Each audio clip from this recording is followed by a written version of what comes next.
안녕하세요. 사람을 더 건강하게 인강한의원 최서우 원장입니다. 자궁성곤증으로 인한 부정출혈은 대량의 출혈과 그치지 않고 이어지는 소량의 출혈, 그리고 다시 생리와 함께 생기는 대량 출혈로 상당히 긴 시간 동안 이어지는 경우가 많습니다.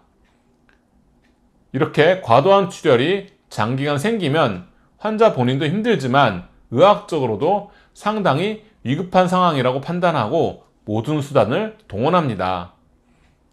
양방에서는 지혈이 계속 안 되면 결국 응급으로 자궁적출 수술을 하는 것이 일반적입니다. 그러다 보니 당장의 지혈을 목적으로 에스트로겐을 사용하는 경우를 자주 보게 됩니다.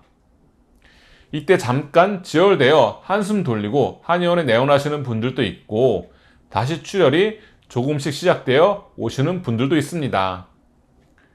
문제는 상태가 호전된 듯이 보이지만 사실은 더 큰 출혈을 일으킬 수 있는 에너지가 쌓이고 있다는 점입니다. 이번 영상에서는 그 이유와 에스트로겐 복용 상태에서 무사하게 탈출할 수 있는 방법에 대해 말씀드리려고 합니다.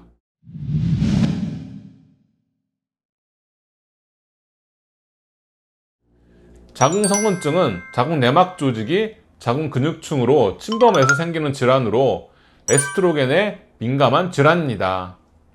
에스트로겐이 자궁 내막 조직의 증식을 촉진하는 과정에서 내막 조직의 성장을 위해 필요한 혈액 공급을 위해 신생혈관을 생성합니다. 여기서 에스트로겐 복용에 문제점이 발생합니다. 당장의 출혈이 멈추는 이유가 바로 병리적인 자궁성곤증 조직의 성장을 위한 신생혈관의 생성과 관계되기 때문입니다.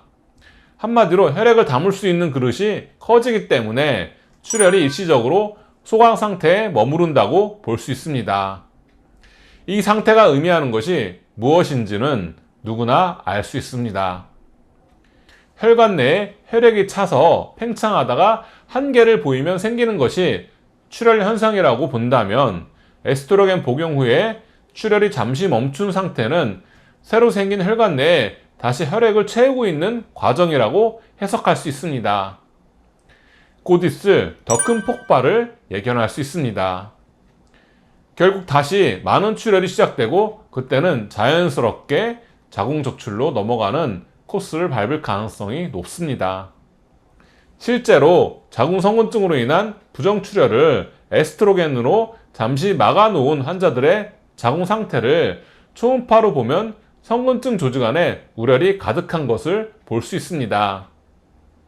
그렇다면 에스트로겐이 근본적인 해결책이 아니란 것이 분명한 상황에서 부정출혈을 멈추기 위해서는 어떤 치료법을 취해야 할까요?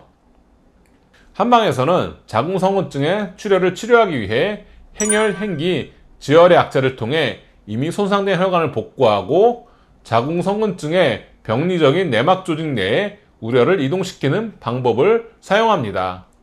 에스트로겐 복용으로 좀 더 우려이 진행된 상태라도 마찬가지 치료법을 취합니다. 단 초기에 한약 처방 복용량을 증가시켜야 합니다. 특히 에스트로겐을 더 이상 복용하지 않기로 하고 복용을 중지하면 며칠 지나지 않아서 지금까지의 출혈보다 더 큰 출혈이 발생하기 시작합니다. 쌓여있던 출혈의 양이 늘어났기 때문에 필연적으로 생길 수밖에 없는 현상으로 이때 당황하지 않고 지혈작용이 있는 한약 처방의 일일 복용 횟수를 늘려서 최대한 출혈량을 줄여야 합니다. 사실 에스트로겐을 중단한 후 이어지는 출혈의 과정은 미리 알고 있지 않으면 대처하기 힘들 수도 있습니다. 당황할 수 있고 두려운 마음이 들 수도 있습니다.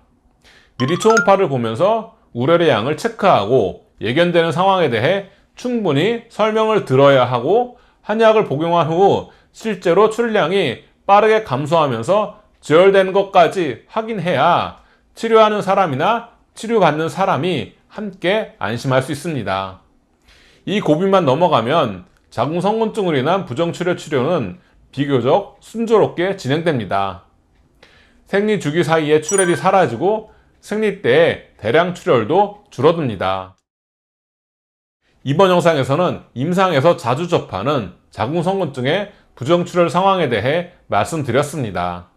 에스트로겐 후 부정출혈이 멈추었다고 결코 방심해서는 안 되고, 에스트로겐까지 썼는데 출혈이 계속된다고 자궁적출 수술을 받아서도 안 됩니다. 꼭 참조하시기 바랍니다. 이상으로 이번 영상을 마치겠습니다. 감사합니다.